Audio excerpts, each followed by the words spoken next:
Hello, and welcome to another awesome video that I have planned for you. And this time around, I really want to be able to talk to you about how can you actually improve your English pronunciation. And these are very, matter of fact, very awesome tips that I'm going to be giving you every single day. You can do a few of them. Just take about 30 minutes of your time on a daily basis to do a lot of these, okay? Not just one activity for the next 30 minutes in a day kind of thing, but if in each and every one of these activities you are able to put in about 5 to 7 minutes, believe me, at the end of 30 days, you will see a marked improvement in the way that you pronounce words and in the way that you string sentences in the English language.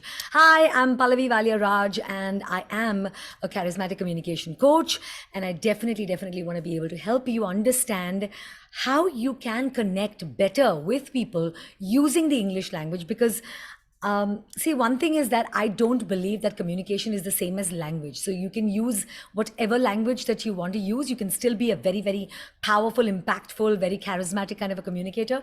But for those people who want to work on their English, here we go. Okay, so one of the first few things that I would definitely like to share with you when it comes to the English language is that you need to be able to start talking more and more to native speakers. Okay, now what do you mean by a native speaker when it comes to English? It's somebody who speaks the English language quite a bit, and maybe somebody who, is very good at speaking that particular language. I think that and maybe it need not be like their first language spoken at home, but the person knows how to speak this language so well that they're going to be able to help you. So if you have a friend like me, my spoken language at home predominantly has never been English. It's been Hindi, it's been Marathi, okay, though I'm not a Maharashtrian. But the fact is that we were born and bred in Mumbai, and therefore my mother, my father, my sister, and I, we all spoke Marathi as well. And we did speak a lot of Hindi at home, okay? It was not English that we spoke at home, but because of the fact that I belong to a convent school and so does my sister, obviously a lot of the hours that were spent while growing up were spent in school, and we were having a lot of good conversations in English, and I had lovely teachers who would constantly also be communicating with us in English. And therefore I think I really picked up that language with the right kind of grammatical formation, with the proper diction, the articulation, the pronunciation of words. All of that became super awesome, over a period of time. So one of the first things that I tell people is that please look for somebody with whom you can speak the English language. And I know for a fact that it's not always possible, but I have other areas that you can therefore other things that you can do, because it's not always possible to speak with somebody in the English language, maybe. But it is, believe me when I say this, it's a brilliant way to have a conversation, okay?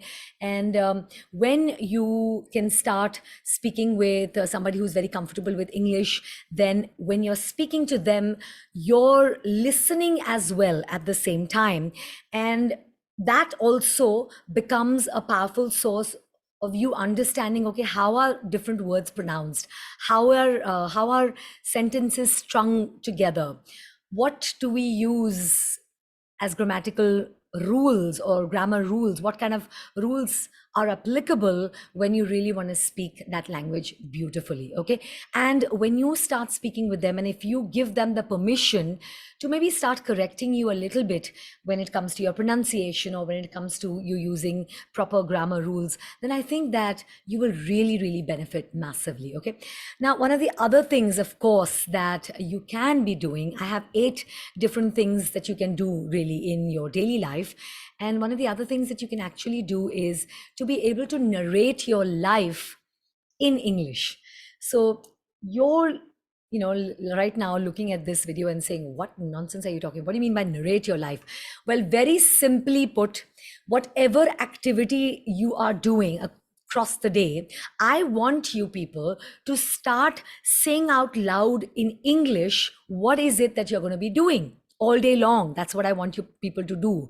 So for example, if you're picking up your phone, you say, I'm picking up my phone. I am going to make a phone call to Sneha. I'm going to dial the number right now. That's how you narrate your entire day's activities that you're going to be doing in the English language. So even if the pronunciation there is not really perfect, it actually forces you to start forming your mouth movements properly.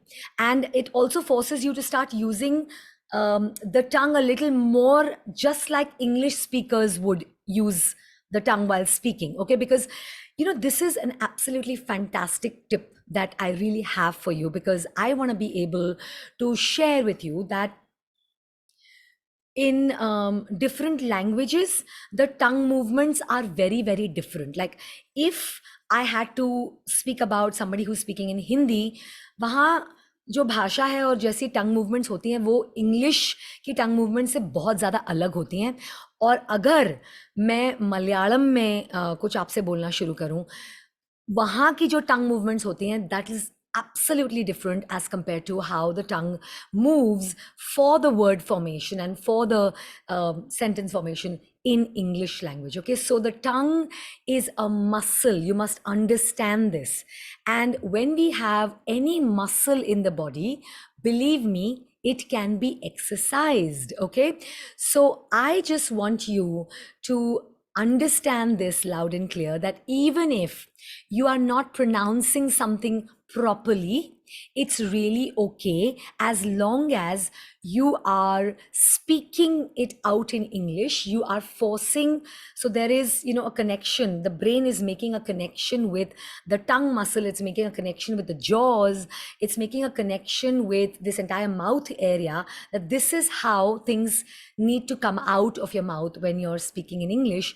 And this is how the tongue needs to start moving when you are speaking in English. And therefore, like I mentioned before, that the tongue is a muscle. It can be exercised, and you must really exercise it. Okay. And yes, if you have too many people around you in the room, then please warn them that that's what's happening. Unless and until you warn them, they'll probably start getting very worried for you. Okay, because they'll start thinking about, is this person mentally okay? Okay, all right, all right. Now I also feel like, when you can hear yourself speaking that English, when you're listening to other people who are speaking English, it matters, because our listening is very important. It's one of the first few things that we did as a child. The first thing you did was you listened to how your parents were speaking a particular language, and that's how you started picking it up. You didn't go to school from when you were 3 months young or 6 months young or 9 months young, and that is how young you probably started speaking the words out. Okay, whichever language that you started speaking them in. All right, so those are my first two tips for you. Okay, talk to a native speaker of the language, that is the English language. And second, of course, narrate your life in the English language, everyday stuff that's happening with you. I am about to start recording on Zoom. I've sat on the chair and now I'm clicking on the Zoom link so that, or the Zoom app, so that I can start my recording. Now I'm all set. I'm plugging in my, my headphones so that I can listen to myself while I'm recording. All of these things have to be narrated in the English language to yourself in order for you to get better in English. And you can do this for the entire day whenever you're free and available, okay? Or you can do this for a set amount of minutes a day. The third thing, please search on YouTube for tips from fellow learners, because I assure you there will definitely be more people like you. Suppose you are a Maharashtrian person and you have a very strong mother tongue influence of Marathi, or you are a Malayali and you have a very strong influence of Malayalam, the language, on how you speak English. Okay, there will be other speakers, Marathi speakers or other Malayalam speakers who would have tried to de-accenticize or to get away from the mother tongue influence, and they would have definitely done some exercises. And those are the kind of things that you will find when you search on YouTube, let's say, for tips from fellow users, fellow learners, okay? Not users, actually learners. Okay, so that's what you want to start doing. And let me share my screen once again with you so that I can give you step by step what you can actually do.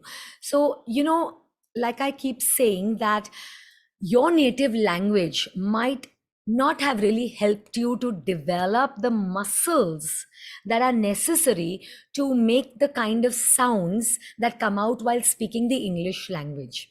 Okay.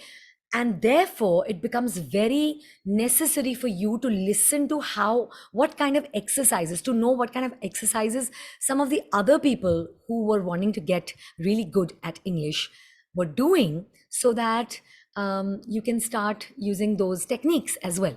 Okay. Now, I know for a fact that certain words in the English language are pretty unique only to the English language, and therefore pronouncing them is very, very difficult for non native speakers. Okay. And that is why I'm giving you this kind of a tip. Now, whichever letter combinations or phrases or words that you are really struggling with, I assure you that the the specific your native language speakers would also have struggled with those specific words, letters, or for that matter, phrases and sentences. Okay, so when you search on YouTube in this way, that English pronunciation tips for Marathi language speakers, or English pronunciation tips for Kannada language speakers, right? That's how you search on YouTube. And you will most certainly have loads and loads of tutorials available on YouTube from those kind of people who found a way around your problem, because that was also their problem. Okay. And these teachable exercises would have definitely helped them progress. Even if they progress just about 5 degrees, that's all right. That's still progress from where you stand currently. Okay. So that's a very, very crucial tip that I've just been able to give you. Now, let's go ahead and get into point number 4 as to what you can do on a daily basis. Try some tongue twisters on a daily basis. So, if you want to get better at Hindi, then maybe you can try things like kacha papad, pakka papad, kacha papad, pakka papad, kacha papad, pakka papad, kind of a tongue twister. Or you can try some other Hindi tongue twisters if you want to get, really super good in Hindi, maybe. But the fact here is, I want you to also understand that this particular video is made because you want to get better at English. So therefore, some of the tongue twisters that you're going to try out also have to be English tongue twisters. Okay. And what are these tongue twisters? A lot of times, there are certain sounds that you need to make in the English language. You need to pronounce certain words in a particular way, and certain words after certain words sometimes become very, very difficult. So when you are giving your mouth and your tongue muscles a workout, when you're learning how to pronounce those words and then putting those words together and forming a sentence, one very, very great way is to be able to use tongue twisters. Okay. And this is a very major exercise when you're really learning to pronounce words in English and speak out sentences in English with expression as well. This is a very, very major way. These, according to me, not just according to me, actually, that's exactly what tongue twisters are supposed to be. They are some very, very silly kind of sentences that you can use. Okay. And these are extremely hard to pronounce kind of sentences, but not just for a non-English speaker like yourself, maybe. Even for a person like me, sometimes when I am trying to do certain tongue twisters, they become very difficult. And I am very fluent with English, but certain tongue twisters become very difficult even for me. Okay, so you have to decide what kind of tongue twisters do you really want to practice. And you need to remember that you have to start slow, or rather slower than you usually speak. Okay, so if you have a tendency of speaking fast, you have to slow it down maybe 10 times when you are practicing a tongue twister initially. because like I said, tongue twisters can be very difficult even for people who speak the English language very fluently. Okay, so you need to be able to learn the new words that you see in that particular tongue twister and then learn those with the pronunciation. Okay, and when you start doing it, start very slow, then move on to medium speed, then move on to slightly faster, then slightly faster, because the rule in tongue twisters is that you cannot break the flow of the tongue twister, and you cannot use fillers like while doing those tongue twisters. So let me give you a small example. Okay, and these examples might be very funny sometimes for you, but don't worry about it. Okay, so one example for tongue twister that I'd like to give you is red leather, yellow leather. Only 4 words: red leather, yellow leather. But believe me, even for very fluent English speakers, this can be, oh my God, what have I got myself into, right? So red leather, yellow leather, red leather, yellow leather, red leather, yellow leather, red leather, yellow leather is one way of practicing a brilliant tongue twister. But I must tell you this, that there are longer tongue twisters as well. There are shorter tongue twisters as well. So you need to be able to decide, okay, what kind of a tongue twister do I really, really want to be able to follow, or do I want to have when it comes to um, practicing tongue twisters. Another tongue twister is Betty bought a bit of butter, but the bit of butter was very bitter. So she bought a bit of better butter to make the bitter butter better. Now, I said it nice and slow. You can start off even slower. Betty bought a bit of butter, but the butter was very bitter. So she bought a bit of better butter to make the bitter butter better. Okay, and then you go to medium speed, which is Betty bought a bit of butter, but the bit of butter was very bitter. So she bought another bit of better butter to make the bitter butter better. There you go. So the minute I go wrong, I restart the tongue twister. And then, of course, you can go to very, very high speeds as well, depending on, are you saying it right? It's not about saying out the tongue twister, it's about saying it right as well. So I will try and share some tongue twisters in a very short video that I probably make for you after this particular video that I put out. All right, now let's go to the next point, which obviously needs to help you get better in your English pronunciation, right? Here is my point number 5, I think, for you. Yes, learn new words with their pronunciations. How do you do this? You very simply try and listen to or try and read, if you have the habit of reading books, okay, or listening to audiobooks. Believe me when I say this, this can help you so much, because when you have the habit of reading books, you are understanding how to form the right kind of grammatical sentences. And also, when you're in the habit of listening audiobooks, audiobook narrators have very clear English. Okay, and when you listen to them say a word which you don't necessarily understand, then what I want you to do is, very simply, I want you to go to an online audio dictionary, so to speak, and understand how that word is pronounced.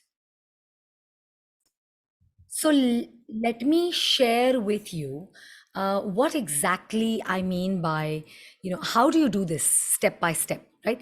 When you have to learn new words, like I said, you could learn new words while reading books. You could learn new words also, when you're listening to audio books.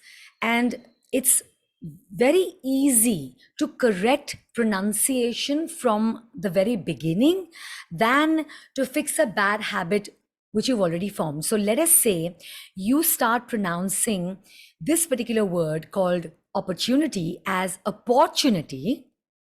I'm giving you a very practical advice. There are so many wonderful coaches, speakers, trainers out there, business people, they're CXO level people as well. And they turn around and call this word opportunity, which is the absolutely wrong pronunciation of this word.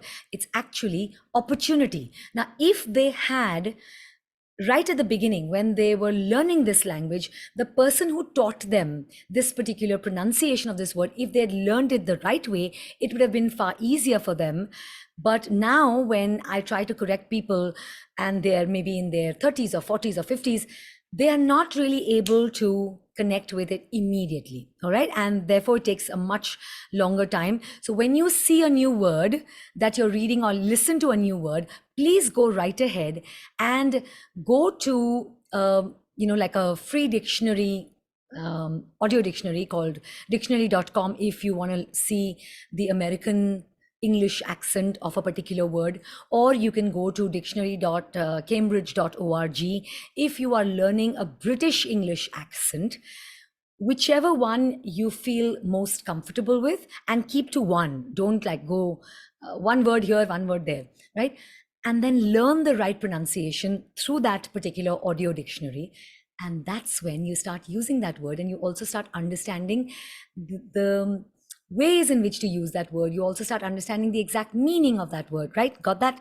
So that's where I'm coming from. And also now you can do one more thing here, which is try recording the correct pronunciation on your phone, and then maybe go back to that audio book, or go back to, let's say, a documentary, or go back to just the dictionary, and listen into the difference between how they're pronouncing that word and how you've recorded that word. And that's how you can keep bettering it. Okay. So you can keep getting it as close to the prescribed pronunciation as possible if you can record yourself on your phone and then listen to both one after the other.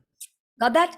Super. Now, I want to also be able to share a few other things that you can do on a daily basis. So you can pick, maybe 2 or 3 things that you can do on a daily basis. And that's how you can actually be improving your English pronunciation. The sixth point that I have for you is read aloud. Okay, read aloud and record yourself. That could be one way of doing it, that you're recording yourself. I would say that if you just want to be able to also read aloud, even without recording yourself, that would work as well. Okay, so let's say I have a book here right now, What I Know for Sure by Oprah Winfrey. I want to be able to share with you that when suppose I pick up a particular paragraph from this particular book and I say, what I know for sure is that a lack of intimacy is not distance from someone else. It is disregard for yourself. That's how you're reading aloud. So let's say you're reading out one entire page or 2 pages, you're reading out loud. And at the same time, if you want this to really help you, what you could do is you can record yourself while reading out loud and then listen back to yourself. Okay, but then you're saying, okay, I can listen back to myself, but how do I know this is the right way of speaking the language or the right pronunciation? And for that, I would obviously need you to start listening to, start having conversations with people who are very good with English, and you can start understanding how they pronounce certain things and how you pronounce certain things, and that's how you can also be able to do it. Or if you have a coach like me, then obviously you could be sharing that with me, and then I will also obviously record the same article maybe in the way that I would say it, and that's how you will learn the right pronunciation. So record yourself on your phone while practicing pronunciations. You could be doing something like reading a book and reading a paragraph from a book as well. You could also identify, while you're recording yourself or while you're reading out loud, you could identify what are those words that you usually struggle with. You could find a TV show or a movie or a YouTube video where a native speaker, which means native speaker basically means that a person for whom English is the first language, let's say, you could find a clip like that where a native speaker is using those kind of words in their particular sentences. Listen to how they pronounce it a few times and then record yourself speaking it out with the same kind of pronunciation. It takes a little bit of effort, but can I ask you something? Do you not put in effort into looking good? Do you not put in effort into being fitter on a daily basis? You put in some amount of effort, like maybe one hour a day in a gym, or you run for half an hour or 1 hour, or you do some yoga for about an hour. You, when you want to dress up and when you want to go out and make an impression, don't you put in at least about half an hour, 45 minutes to an hour, or maybe more, or maybe 15 minutes at least, into how you look? Are you looking presentable? Then can you not put in just about those, 30 minutes or 45 minutes or 15 minutes a day into understanding how you can actually be um, pronouncing things better? And this, while doing this activity, you're killing two birds with a stone. Oh God, I hate that idiom, but what to do? So we're just going to handle two different activities and get two different results by doing this one activity, which is reading out loud. One, reading will allow you to understand how those sentences are formed grammatically correct. And the other thing that will happen with reading aloud is that you will start understanding how you're pronouncing different things. And then when you listen to similar words, similar sentences being spoken by native speakers, that's when you'll also start understanding, oh wow, I need to be able to change my pronunciation. Or you can go there and then to a dictionary, audio dictionary, and correct your pronunciation and then start reading out loud again. And then maybe you can also record yourself and listen back. And maybe if you have a coach like me, then send that kind of recording to a coach like me and get corrected immediately, right? So that's exactly what I just mentioned, that when you have opportunities to be able to listen to someone pronouncing those words correctly, and then you also have the opportunity to record it yourself and then listen, playback both, one after the other, and see how close are you to the actual pronunciation. Got that? Okay, so if all of this that I'm sharing with you right now is making sense to you, then just give me a makes sense in the comment box right now. I also want you to follow this one next tip, which is tip number 7 for you, which is listen to some amazing podcasts. Oh my God, some of these podcasts, are being done by people who speak amazing English. I would also encourage you to maybe listen to certain good speakers of the English language. There are so many of them. There is Karan Thapar, there is Shashi Tharoor, there's Simon Sinek, he speaks so well. There is also Oprah Winfrey.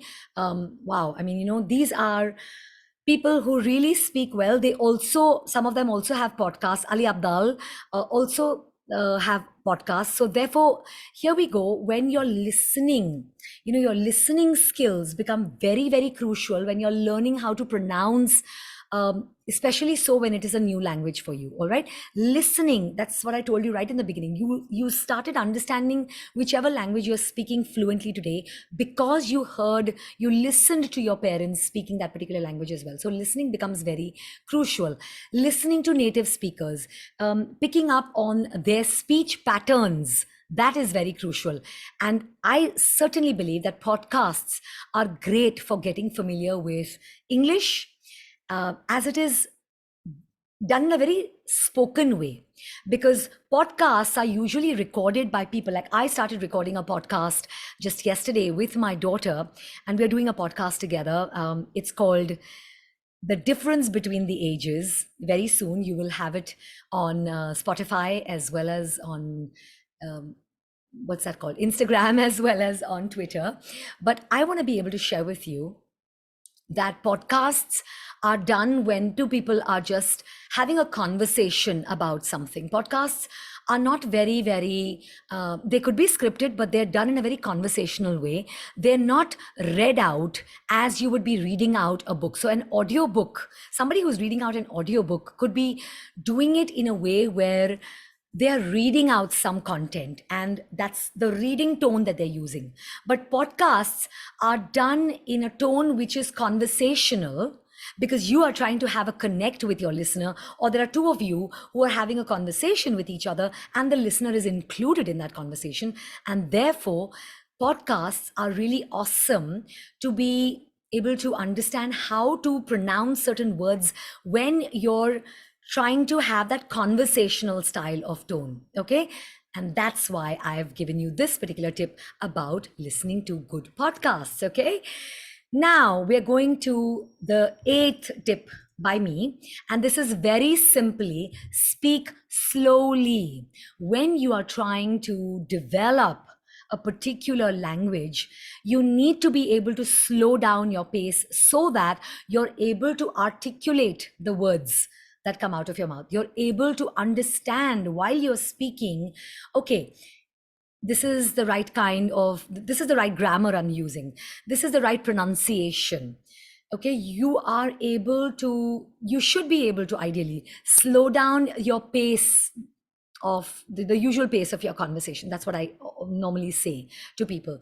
Also, when you slow down while speaking to people in a new language, it might just be a bit frustrating, not just for you, but also for the person you're speaking with.